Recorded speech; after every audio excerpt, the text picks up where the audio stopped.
All right, welcome everyone to the August 7th meeting of the Information Technology and Communications Committee.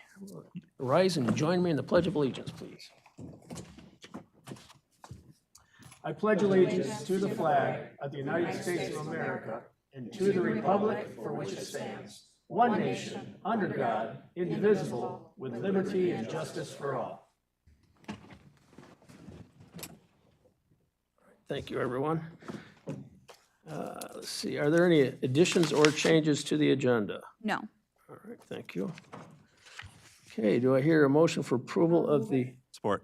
all right, moved and supported? Any discussion? Any opposition? All those in favor say aye. Aye. All right, thank you.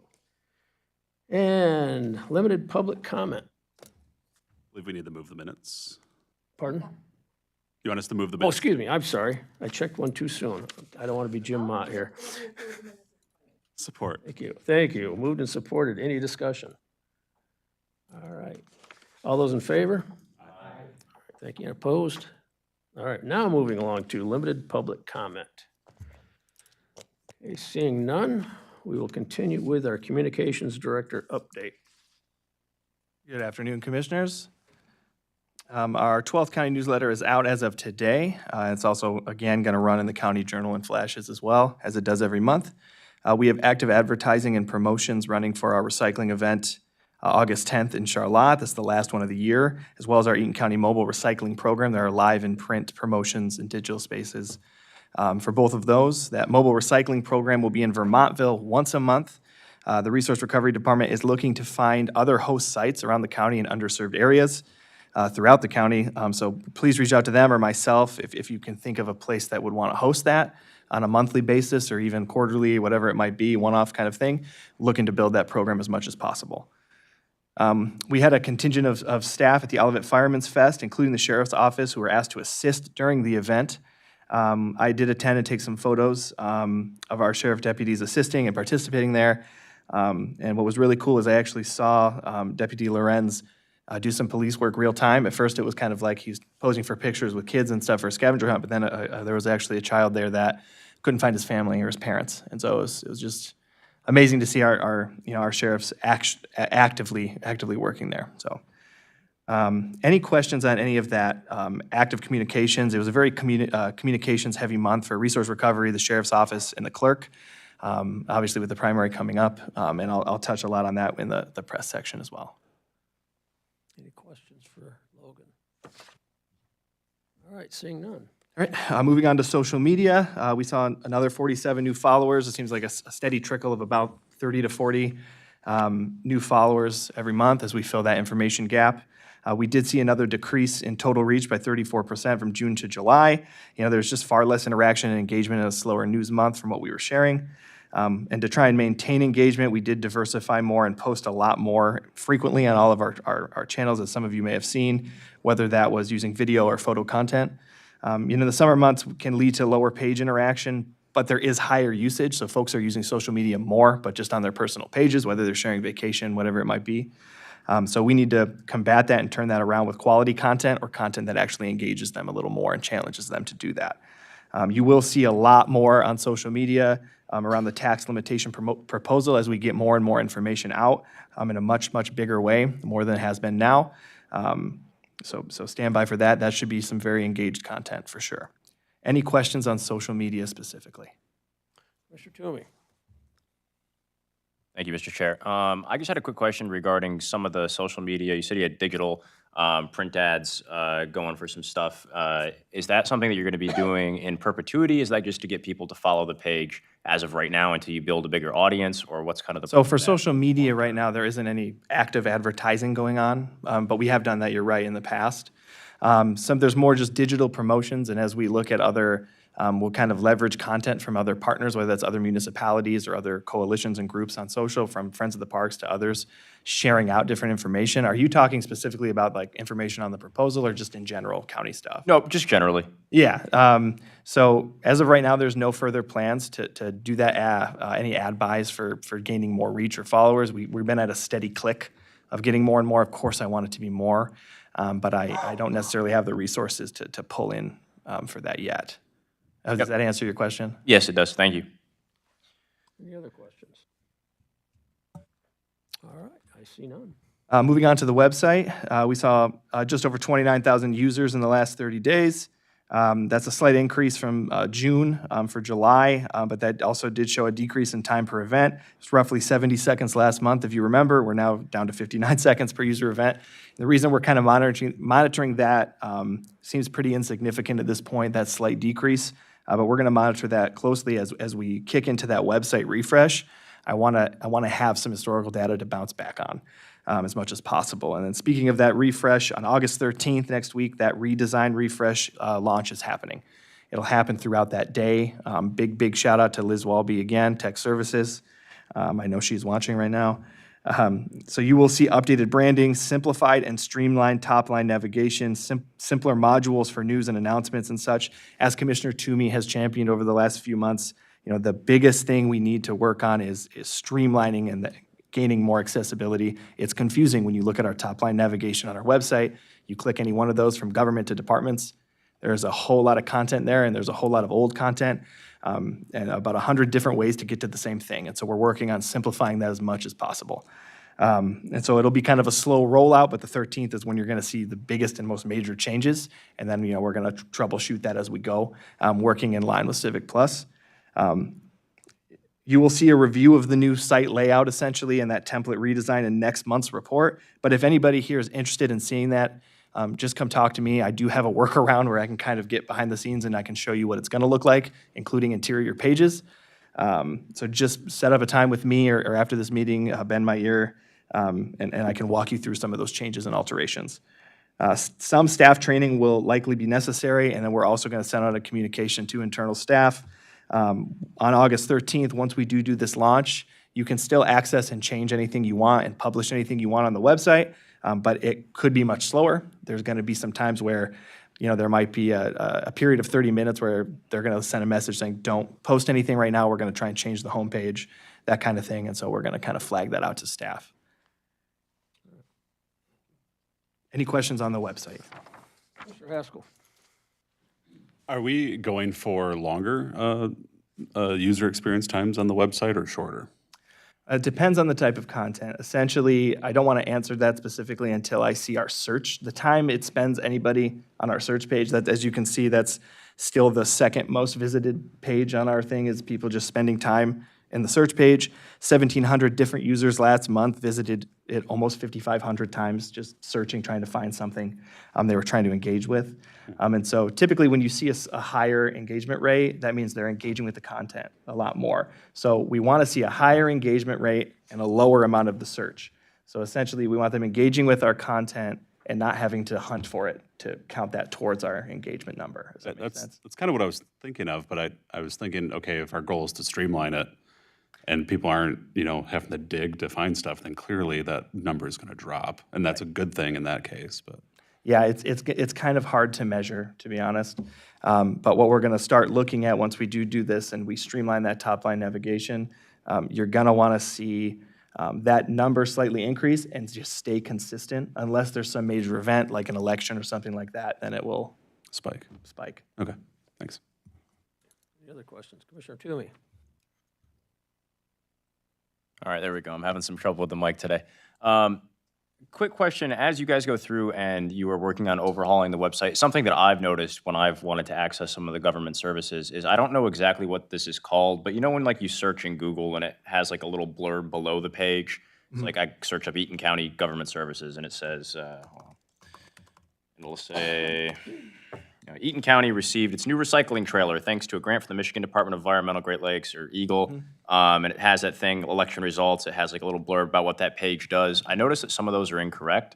I don't know where that is on the back end. I don't know if it's because you guys have changed links before, but I have noticed actually for some of the commissioners as well, when I go to their contact information, like it'll have the wrong commissioner, like an older commissioner that held the seat previously, listed in the search results, but when you click into the page, it's obviously the new page. It's just like whatever tells Google to put that line there, and if that makes sense, if you know what I'm talking about. Yeah, that's a good flag. I might bend your ear about this after. I do know that sometimes that Google will auto-populate that, but that doesn't mean that we can go in on the back end of Google Analytics and I think actually change that. So I'll work with tech services a little bit on that. That's a good. And I don't, Good it's find. not, some of them are fine. I just notice it every once in a sure. while. Oh, thank so you. It's not, not the end of the world. All the pages, when you click on them, are totally fine. That's good. Any other questions? All right, I don't see any. All right, moving on to press this last month. It was a little bit slower of a month press-wise, but some of the major stories that went out or that we tried to solicit, the mail theft, the prosecuting attorney put out, there was a lot of coverage there. The court resignation and appointment coverage. There was a lot more than is listed in my report. We kept taking different calls from different folks, and I coordinated with the court administrator on that. And speaking of that, Judge Morton's investiture is tomorrow at 3:30. You can also live stream that, not on the county's YouTube page, but on the trial court's YouTube page. The substation progress in Delta Township, there was a story about what that's going to do for our sheriff's office. As well, Lieutenant Dahlgren also spoke a piece that we were able to assist on collaboration between law enforcement agencies and split decision-making on things like vehicle chases and active violence situations. They reached out, News 6 reached out kind of looking for an expert in law enforcement, and we were very happy that they thought to call us. So we're thrilled with that. County funding for isolated storms as well as election coverage and stress on the clerk's office. I worked with emergency management and the county clerk on that, answering specific questions that were sent in.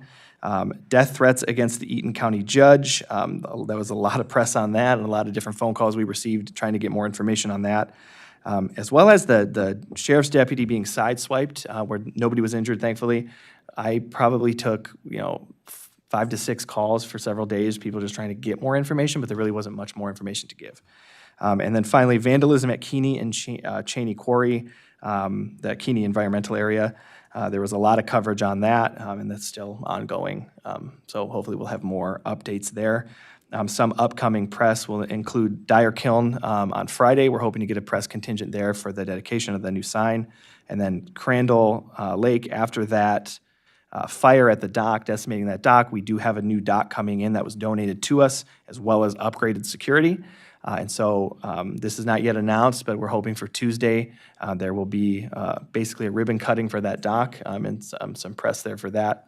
And you will all get a communication around that. Any questions on any of the press stuff? Okay. All right, and then project updates, the tax limitation proposal, which I referenced earlier, you're going to start seeing a lot more information going out about that now that the primary is over. There is going to be a new dedicated web page that was developed that's easier, more accessible for folks. So stay tuned for that, and we'll kind of talk about it again with a little presentation that's coming up. County staff, as a lot of you know, are visiting village, city, and townships and their public meetings to share information about this. Some elected officials I know are also doing the same thing. So that has started in earnest. We are going any and everywhere. We've had some really, really great discussions with local leaders and residents before, during, and after those meetings. Really getting a lot of valuable feedback around their concerns, what they hope this tax proposal like this might do, and just giving the history as to why that's on their ballot. So we're really excited. And again, if anybody wants to go to any given meeting that already hasn't signed up, call, text. We'll take any and everybody that wants to come out. The last thing, and I'll invite John up here now, GIS developed a new tool for residents to help calculate what the effect of that limitation proposal might be on their property. So a tax rate calculator, essentially. And users actually simply type in their address rather than needing to enter the taxable value, which on a lot of these, that's often the confusing bit, is nobody really knows what number to place in there, but their parcel number or address, and then that. He's done all that work for you. And so let me switch this. The screen's going to go black for those watching at home for a split second here.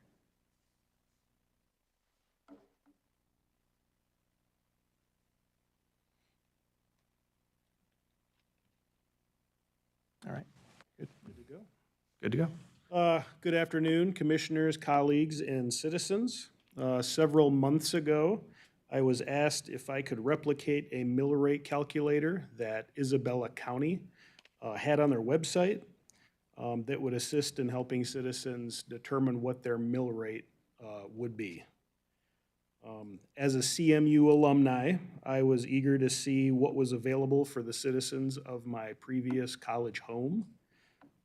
After exploring the application, which was put together by an outside company, I said that I could replicate it and I could make some improvements to it as well.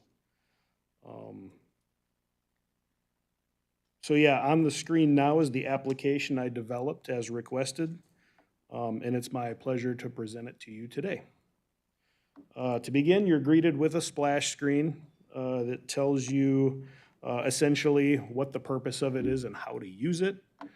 To close that, you simply click anywhere off the box. Now you can pan and zoom the map to your property of interest. So for instance, if we just zoom in here to Charlotte, we click on a property. And then over here, the content pane fills in with the 3 mil calculation here. Instead of panning and zooming and clicking, you can search by parcel ID, name, or address. So the average 2024 residential taxable value for Eaton County is $73,000. So I'll search for a property that I've kind of cherry-picked that meets that exactly. So 050.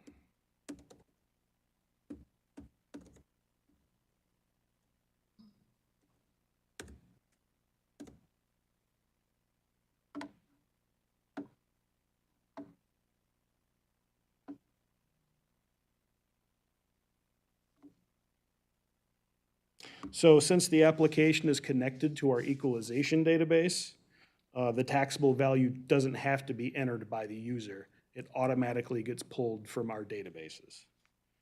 So as you can see, for this particular property, this residential home on 20 acres in Vermontville Township, with a taxable value equal to the average taxable value of $73,000, the 3 mil calculation would be $219 annually or $1825 monthly. The application may be publicly available. Basically, switch just has to be flipped. And it will work with any laptop, desktop, tablet, or smartphone with a modern browser. So thanks for your time and attention. And does anyone have any questions? Commissioner Toomey.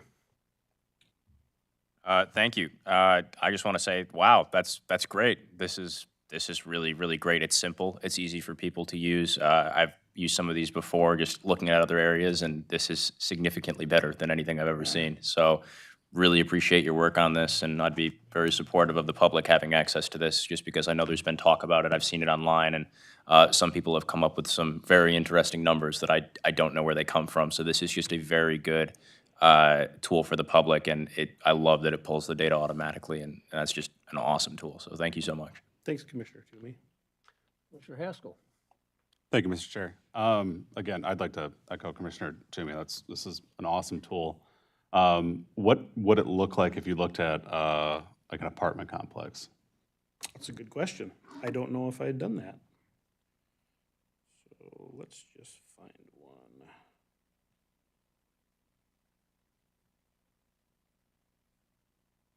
So here's a live. So obviously, because this really wouldn't be considered an apartment. This would be considered a condo. Condos. If you find like Saginaw and the 9669 exchange, there's some apartments around there. In Delta.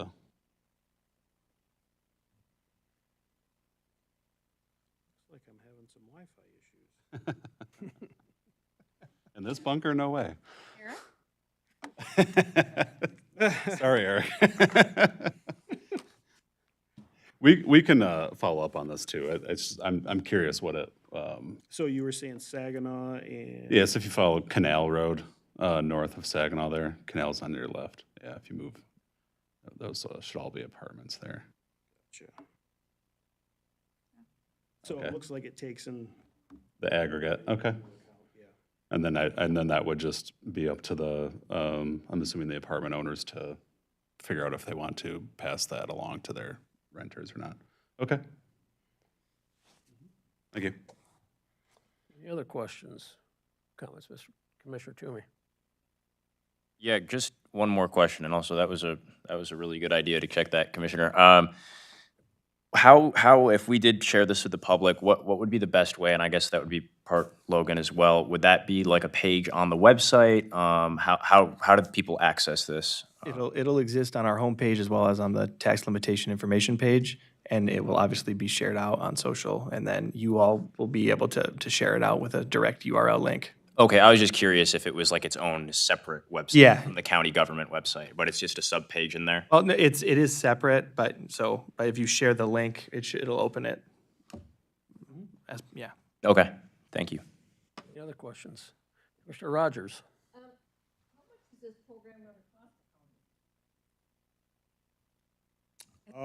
It is part of our investment in GIS technology. It's part of our investment in GIS technology. There is no new cost. So any assessor could use this? Yes. It will be publicly available.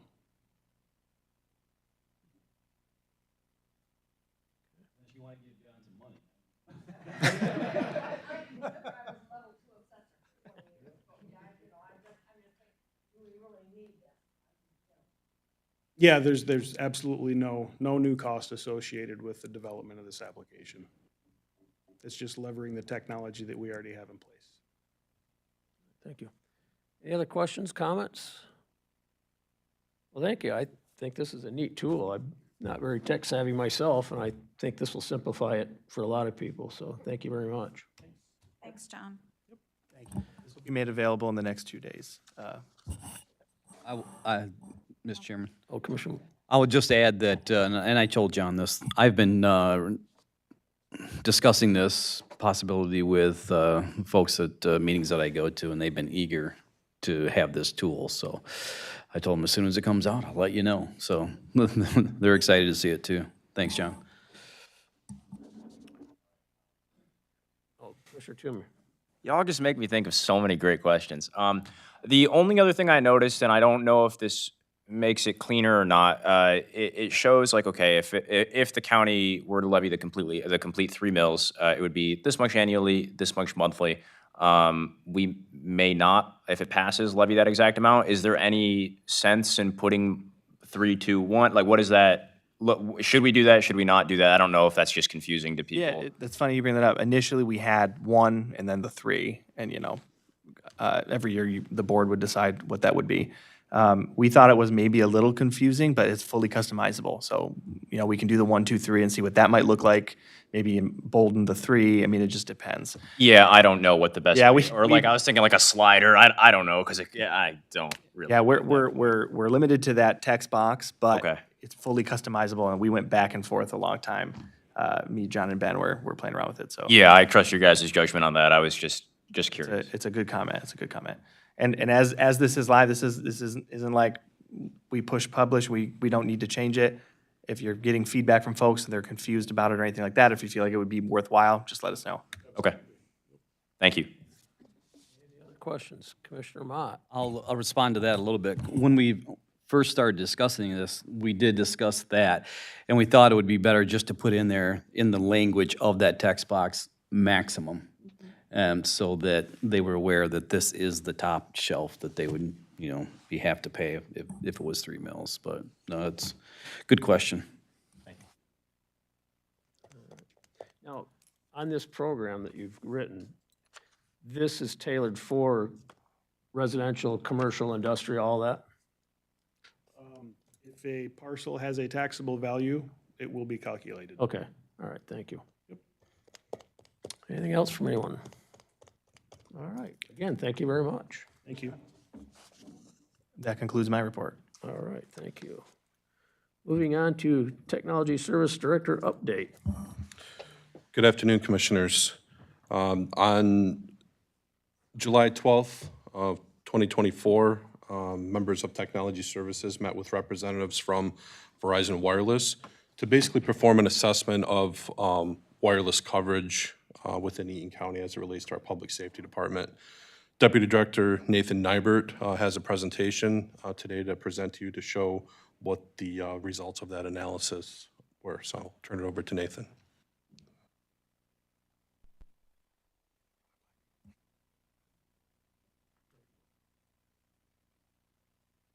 All right. So what you're seeing right now is a month-long cell mapping that's been done. And we've did a lot of work with cellular technology lately. This is done strictly with vehicles that are controlled by the county. So essentially all of our squad cars, except a couple of them. I want to be very clear on that. This map that you've seen on the screen and paper is 4G LTE. I'm going to try to not get too nerdy here, but there's many different spectrums out there and networks. Currently, our cars are on the 4G network. It's been requested to move them onto 5G in the fall. 5G ultra wideband is another technology that exists in limited areas. Eric and I have actually tested that. It's available in Delta and at the University of Olivet. The connection in Delta is amazing. It's just really good. Every department in the county uses cellular technology in some capacity. We did a ride-along with some engineers from Verizon, went to some various sites to kind of show them what we were seeing with the devices we have. And many of the times when we had some problems, they already had a plan for it. There are others that they did not have a plan for it. So I kind of teased this a few months ago, wanted to follow back through and show you guys a complete map of this. Finally, we did work with the Verizon Rapid Response team at the recent Charlotte AVI training, which was great to meet the people that we work with kind of through email all the time, meet them in person. They were able to give us some network extenders so that we were able to have full cell coverage in the media center, which was a massive improvement. If you haven't been in most of the large schools, cell coverage is weak typically. The devices that the Rapid Response team offers is laptops, iPads, phones, drones. They have robot dogs, network boosters, and even a full semi-trailer that is essentially a cell tower on wheels. So that's available to us as government customers, should we need to use them. Thankfully, we're pretty fortunate. As you see the map here, doing a live demo is always iffy sometimes. Let's hope this works well.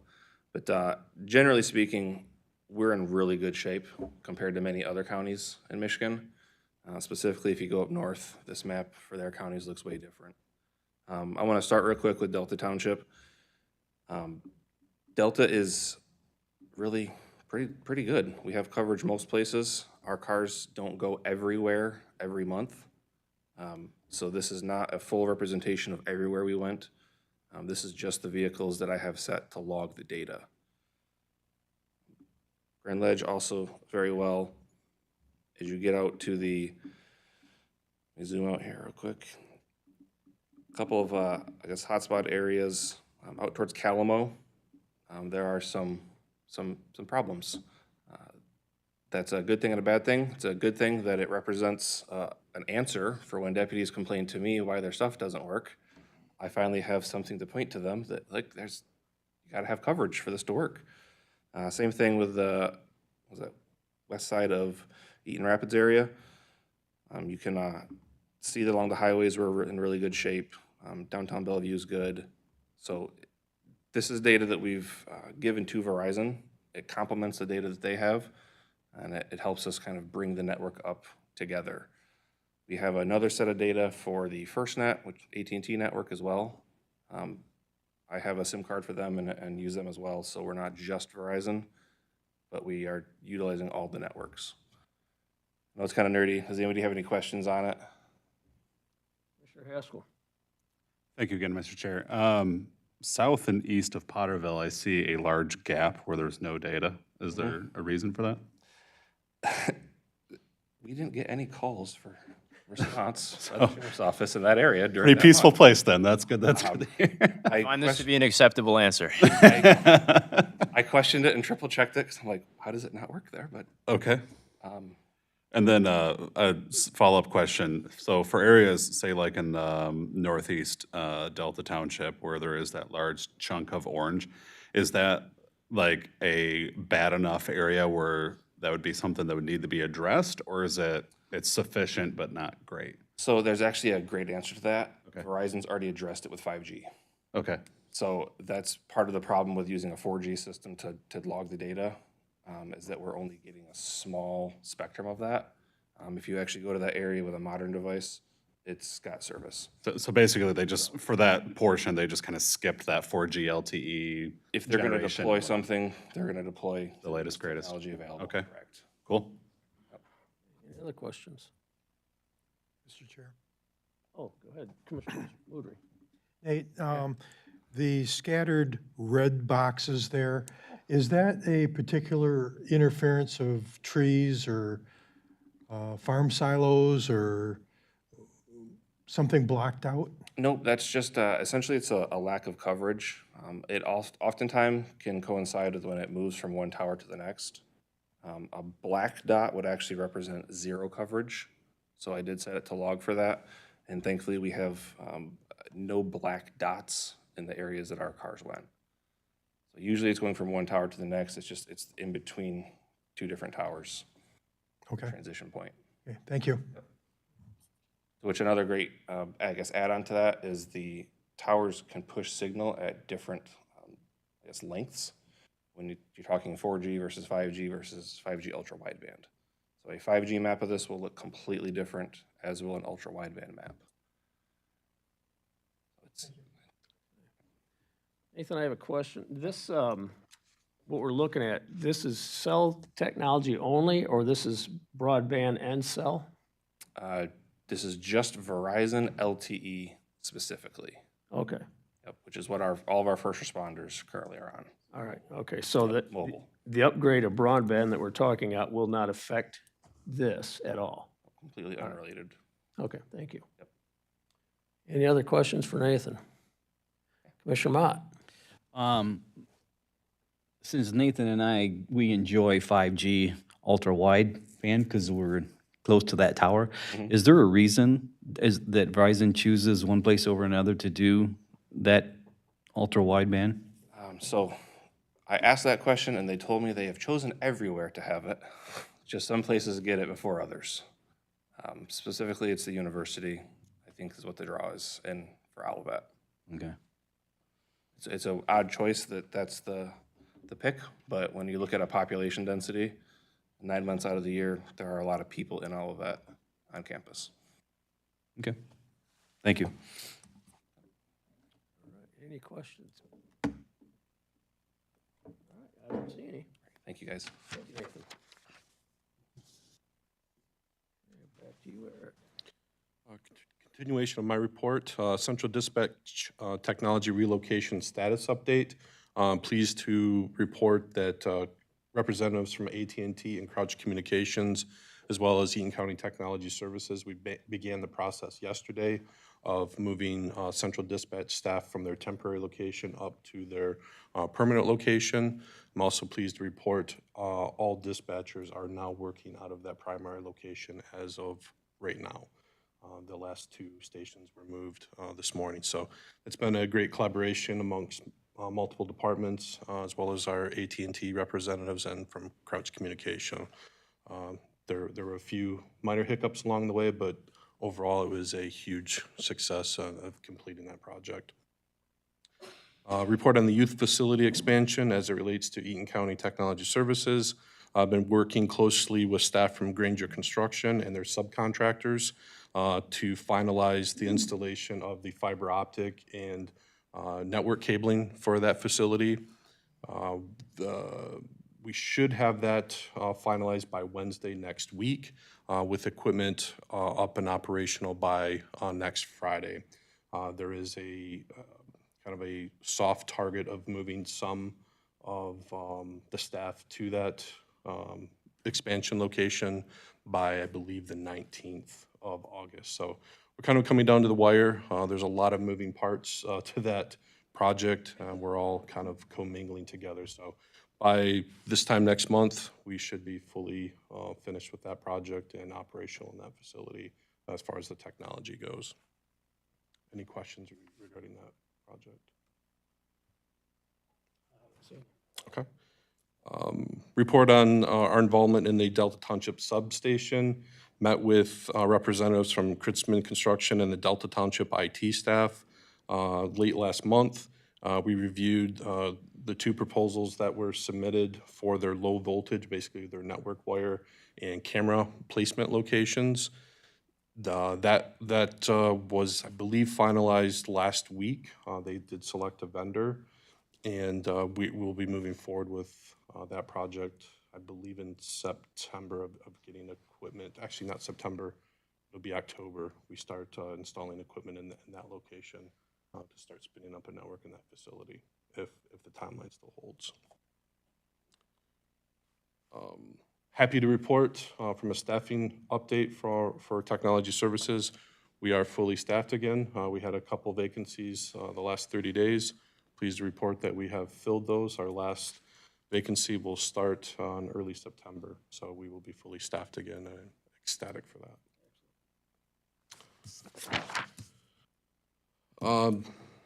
The other action item that I had was a discussion on the Barry Eaton District IT contract renewal. The contract that's in front of you this afternoon is a continuation and renewal contract for services that we've provided for the last 9 years to those folks there. It is a continuation contract for this year. It is something that long-term we do need to address, and I would really like to look at getting something long-term in place, just due to timing and everything else that has gone on in our world the last 12 months. We've all decided just to kind of continue a one-year contract for providing services to the Barry Eaton District Health Department. I guess unless there's discussion on that, looking for a motion to support and move that to. We have a motion. Support. Supported, now discussion. Well, I don't see any discussion. Okay. That All right. concludes my report. All those in favor? Aye. Opposition? All right, there you have it, Eric. Thank you. Moving on, we're at miscellaneous. Did you want Chad to come up and talk? Yes. We have a report on security at Crandall Park. And Chad Powers is going to brief us on that. Yeah, good afternoon, Commissioners. As you know, we had some vandalism issues out at Crandall Park and at Keeney Nature Center as well. It was asked that we come up with a solution with some security measures, and working alongside with Eric and IT, we've developed a plan with cameras, a solar option that we'll be, already have deployed actually at Crandall, and we'll be expanding that through our parks as time goes on here. So that was a solution we came up with, and Eric can talk more about the specifics of the camera, the capabilities and so forth, and storage. I kind of left that to the IT department, but that's what my update on that. They've been deployed, and we'll continue to add more security measures to curb this vandalism. Any questions for Chad? Chad, I have one just off the top of your head. What did the vandalism, and I mean, you can have Crandall and Keeney and all that stuff added together, but just off the top of your head, what do you think that cost? Yeah, so at Crandall, the replacement of the dock alone was about $30,000. The staff cleanup, you can easily add another $5,000 to that probably. So you're at that park, $35,000 roughly. At Keeney, there was about 500 feet of railing that was vandalized and destroyed. I think we can reuse some of that. On a conservative estimate, probably $10,000 or $12,000 just in labor to reinstall that. If we have to do replacement of lumber, you could easily get into that, $25,000, $30,000 range with that as well. So pretty significant. And that doesn't include the burning of the bathrooms at Crandall and That's correct, yeah. other various and sundry vandalism. Okay, well, thank you. Any questions for Chad? All right, thank you, Chad, I appreciate it. I get back to you then, Eric. You want to give us the information on this security cameras? Sure, absolutely. So in the remote park locations, there were a couple significant challenges that we faced of getting the technology out there to achieve the needs of providing security coverage out there. One being the lack of electricity in these locations, and the other of internet service being installed at those locations. So collaboratively as a group, we came up with a solution, or found a solution that was able to overcome both those challenges. So the integration of both cellular technology as well as utilizing solar panels to power these cameras. So cameras are in place, they seem to be working as designed. The actual content of these cameras are cloud hosted, so in the event that somebody decides to vandalize, remove, steal, whatever, the content of what was captured on those cameras will be contained in the cloud for security reasons. Any questions? And we included lighting with those cameras, correct? There is not lighting. There's not lighting, but that's something we're gonna look at in the future. Yes. Very good. Any questions for Eric? Seeing none. Oh, Commissioner Haskell. For the cameras, are they at least like low light capable, infrared, anything like that? They do have that capability, just the nature of the vastness of the park area. You are going to be limited to the scope of the view of that camera to a certain distance. You're definitely not going to capture something, 200 feet away. There are some limitations to these cameras, in any camera. Sure, thanks. But as necessary, these may not be the only cameras we have at Crandall Park, and certainly we're going to expand to our other parks. So thank you for your development and research, you guys. I really appreciate that. Anything else? Any questions, discussion on anything? All right, thank you again, Eric. We are now at our second limited public comment. And seeing none, I will move to adjourn till next month. Thank you, everyone.